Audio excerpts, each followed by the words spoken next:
Hello, welcome back to my channel. My name is Miriam and I talk about all kinds of sewing and quilting related things here on YouTube. We have been going through my Quilting Basics series. Feels like it's been forever now, right?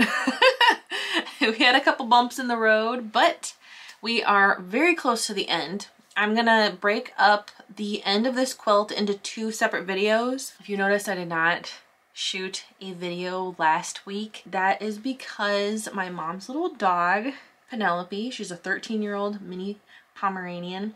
She had quite a health scare. It was very difficult for the family because she's part of the family, you know? So we were all kind of rallying around my mom and just kind of waiting and seeing how Penelope did. But she has made a big recovery. She's not completely back to normal. She had a little puppy dog stroke. She's a few bricks dry of a load, but she's a lot better than she was, and it seems like she's gonna be okay. So that is really good, and now we'll hopefully get back to regular video making and it'll be smooth sailing from here on out. So it has been about 2 weeks now. That's what I was doing. I was just trying to be supportive of my family and stuff through that time. She's doing all right now. She's super cute. I'll put a picture of her here, and yeah, she's very cute, and it's good that she's all right now. So today's video is going to be all about squaring up a quilt after it's been quilted. I think a lot of times we as quilters can overthink this step. It can get a little daunting. At least that's how it was for me when I first started. Way overthought the process. It just kind of was just a ball of stress. Before we jump into the tutorial, I just want to quickly mention that I am a Missouri Star Quilt Company partner, which means that I have partnered with them and they have given me a discount link for you guys. So if you use my link, you can get 20% off any purchase that is $50 or more. The only things that they exclude from that are their subscription boxes and things like that. But pretty much everything else, fabric, notions, batting, all that stuff is up for grabs for that 20% off. So that is really awesome. The 20% off is applied automatically at checkout, so you don't have to remember to put in a code or anything. So I would really appreciate it if you use the link. I do make a little kickback on those sales, but it's no additional charge to you, so it's kind of a win-win for me and you. It's a win for them because they're getting a sale, and it's just a really great partnership, and I'm so thankful that I am a part of it. Something that I want to mention before we do that is your quilt does not have to be perfectly square. Now, you know, I don't know about you guys, but when I was first starting quilting, squaring up the quilt was, I just was overthinking it so much, and it was just I put such pressure on myself that it has to be perfect, it has to be exact. Each side has to be the exact same length, or, you know, the top and bottom have to be the same, the sides have to be the same. And yes, it is good if they are the same, but a way to really make sure that your finished product is going to be as close to square as possible is to actually square up your quilt blocks before you start sewing them into rows. So it's kind of a domino effect. So if you don't square up your blocks, then things are just going to be askew.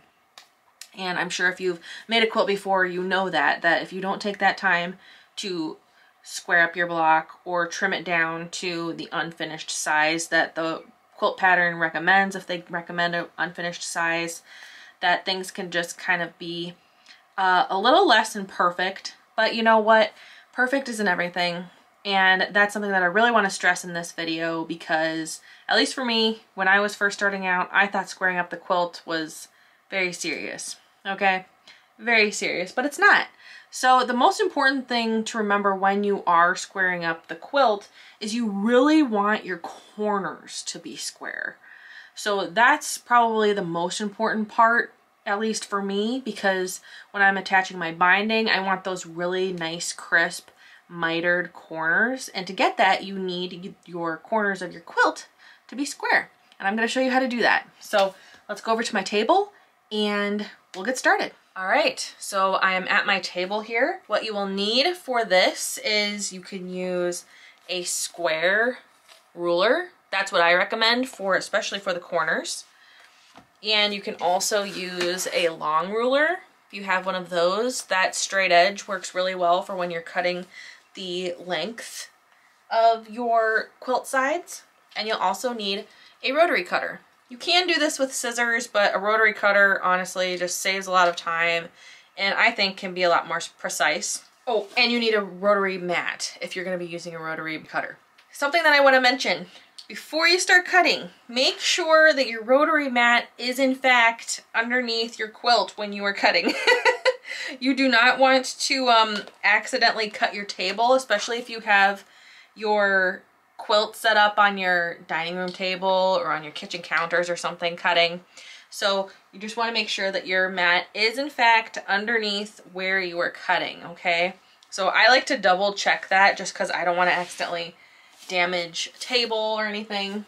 So what we're going to start, I'm a lefty, so I'm going to start on the left, but if you're a righty, you'd probably start on the right. But what I'm going to do is I'm going to take my square ruler and I'm going to place it on my quilt. And I'm going to bring the camera over here so you can really see what I'm doing. Okay, as you can see, I have the ruler here square on my quilt. Let me tilt this up just a smidgen. All right, and I have made sure that I'm lined up with the edge here and with this bottom edge. And see, there's a little extra hanging out here. We're going to be cutting that off because we want this corner to be a perfect 90-degree angle. First, I'm going to take my rotary blade and I'm going to cut up the side here. And then I'm going to cut this bottom edge.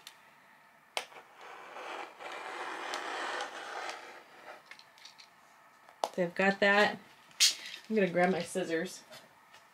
I'm just going to cut this so it's a little easier for you to see what I'm doing here. Oops. All right, if I move the batting out of the way, there you can see we've got a perfect square corner, right? See? Looks beautiful. So now that I have that, what I'm gonna do is I'm gonna leave this square ruler on this corner, and then I'm gonna grab my long ruler and I'm gonna put it right up against this edge of my ruler. I want it right up against it, but I don't want to accidentally push it. And then I'm gonna move the camera over so you can see. Sorry for the glare of my light on the ruler. Hopefully that's not too distracting. But okay, so now we have this lined up, so we know this is nice and straight, and I am going to continue cutting, but I'm going to make sure as I'm cutting that I'm going to not go off of my rotary mat underneath. I'm going to move the camera back here. Oh, pay no mind to the mess under the table. Nothing to see there.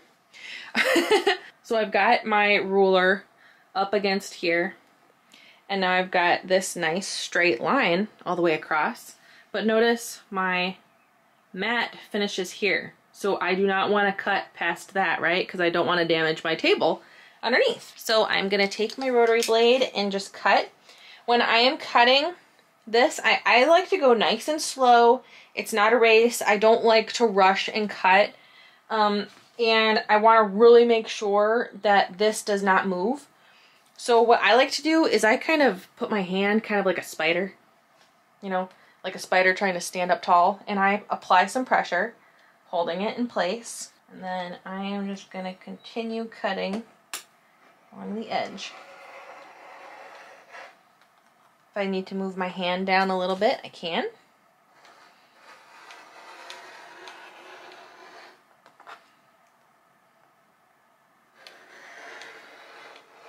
Okay, I'm at the end of my table. So we cut that. Now we need to move everything down to cut the rest of this edge.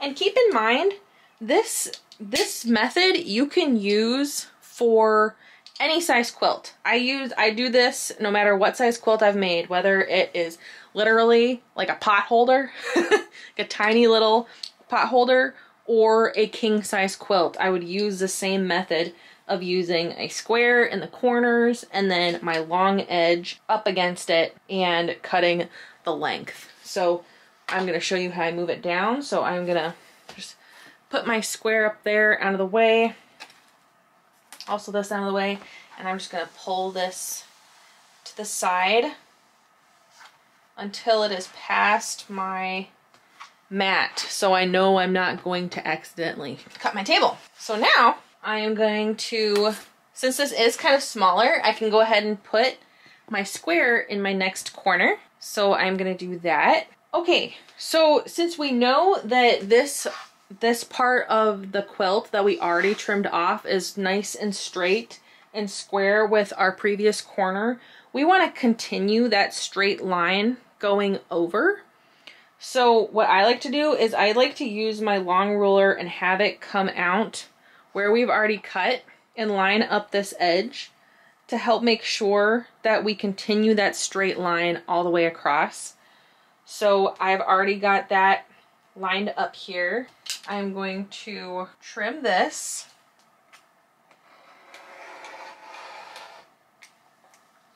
Trim that. Now we are to our square or our corner piece.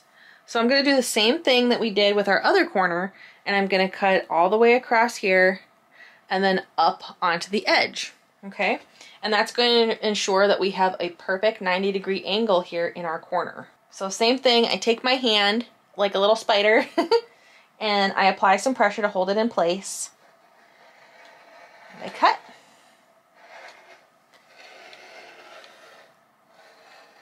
Just gonna cut that all the way off.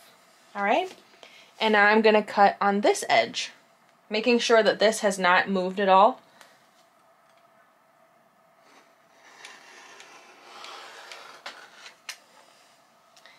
And there we have another perfect 90-degree corner. So there, we've got one edge done already. 25% done, right? So now I'm gonna move my rulers out of the way and I am going to rotate my quilt. So just rotate it around.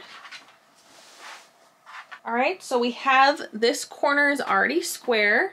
So now I'm gonna grab my long ruler and I'm gonna line it up, and here this is how I will show how I usually do when I'm cutting using the long ruler. So as you can see over here, we've already cut. So I have the ruler go past where I've already cut, usually about 3 inches, just to make sure it lines up nice. And then I make sure that the edge of the ruler is lined up with the quilt top, and it is.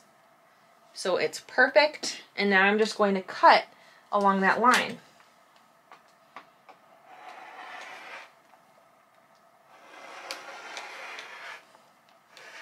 See how nice and slow I'm going? All right, so there's that. Now we are going to grab our square and put it in that corner. I'm gonna line it up with the edge. Just like that. All right, and now we are going to trim. Sorry if my arm's in the way. This is a little awkward to be cutting. All right, and then I'm gonna cut this edge.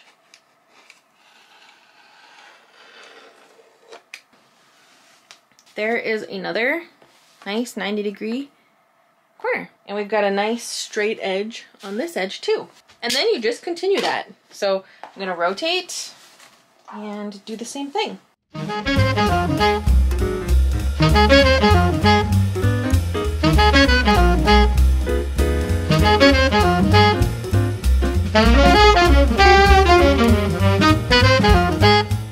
right, we're on our last edge. Just gonna rotate it. And now I've already got both of my corners squared up. So all I need to do is take my long ruler and I line it up with the edge that's been cut on this side and the edge that's been cut on this side, and I can line them both up pretty much 3 inches past on either side.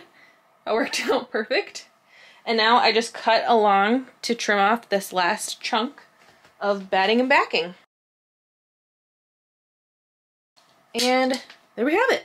We just squared up that quilt. And now we have 4 perfectly square corners that are going to look gorgeous with our mitered corners when we do binding in our next video. That was surprisingly painless and easy, right? So there you have it. That is how you square up a quilt. It's really not that hard.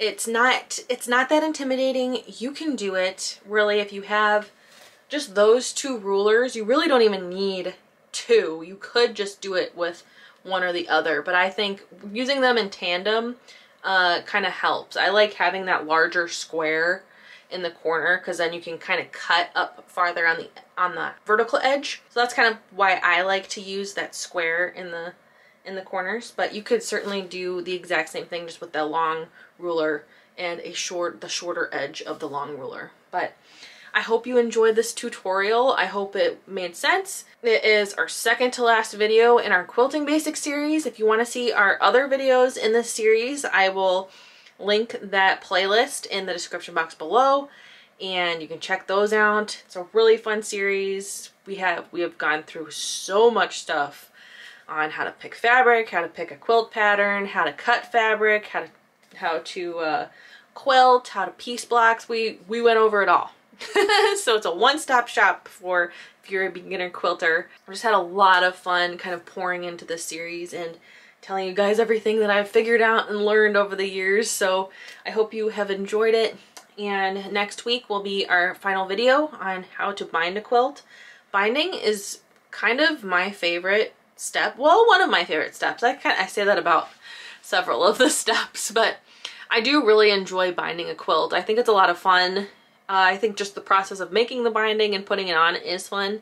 And then it's also, you know, it's your last step of making a quilt. So you get to really see it come together, and I just really like it. It's really fun. I hear a lot of people complaining about binding, and it's like, but why? It's so much fun.